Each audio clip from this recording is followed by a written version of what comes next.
निराली और बहुत ही अनमोल हैं, पर हिंदी की बात ही कुछ निराली है। ऐसा ही एक चमत्कार हिंदी में मैं आपके सामने रखता हूं, जरा गौर से सुनिएगा। 4 मिलें 64 खिलें, 20 रहें कर जोड़, प्रेमी सज्जन 2 मिलें, खिल गए 7 करोड़। मुझसे एक बुजुर्ग ने इस कहावत का अर्थ पूछा। काफी सोच विचार के बाद भी जब मैं नहीं बता पाया तो मैंने कहा, बाबा आप ही बताइए, मेरी समझ में तो कुछ नहीं आ रहा। तब एक रहस्यमयी मुस्कान के साथ बाबा समझाने लगे, देखो बेटे, ये बड़े रहस्य की बात है। 4 मिलें मतलब जब भी कोई मिलता है तो सबसे पहले आपस में दोनों आंखें मिलती हैं, इसलिए कहा गया है कि 4 मिले। फिर कहा 64 खिलें, यानी दोनों के 32 दांत कुल मिलाकर 64 हो गए। इस तरह 4 मिले 64 खिलें। 20 रहे कर जोड़, दोनों हाथों की 10 उंगलियां दोनों व्यक्तियों की 20 हुई। 20 मिलकर ही एक दूसरे को प्रणाम की मुद्रा में हाथ पर बस उठ ही जाते हैं।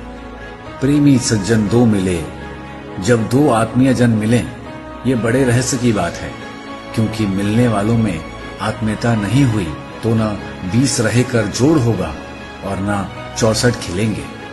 उन्होंने आगे कहा, वैसे तो शरीर में रोम की गिनती करना असंभव है, लेकिन मोटा मोटा 3.5 करोड़ बताते हैं बताने वाले। तो कवि का अंतिम रहस्य, प्रेमी सज्जन 2 मिले, खिल गए 7 करोड़, इसका अर्थ हुआ कि जब कोई आत्मीयता से मिलता है तो रोम रोम खिलना स्वाभाविक ही है मेरे भाई। जैसे ही कोई ऐसा मिलता है तो कवि ने अंतिम पंक्ति में पूरा रस निचोड़ दिया। खिल गए 7 करोड़, यानी हमारा रोम रोम खिल जाता है। भाई वाह, आनंद आ गया। हमारी कहावतों में कितना सार छुपा है।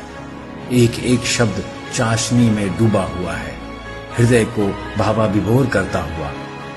इन्हीं कहावतों के जरिए हमारे बुजुर्ग, जिनको हम कम पढ़ा लिखा समझते हैं, हमारे अंदर गाहे बगाहे संस्कार का बीज बोते रहते थे। अपनी संस्कृति और अपने संस्कार यूं ही जीवित रखिए। धन्यवाद। जय हिंद।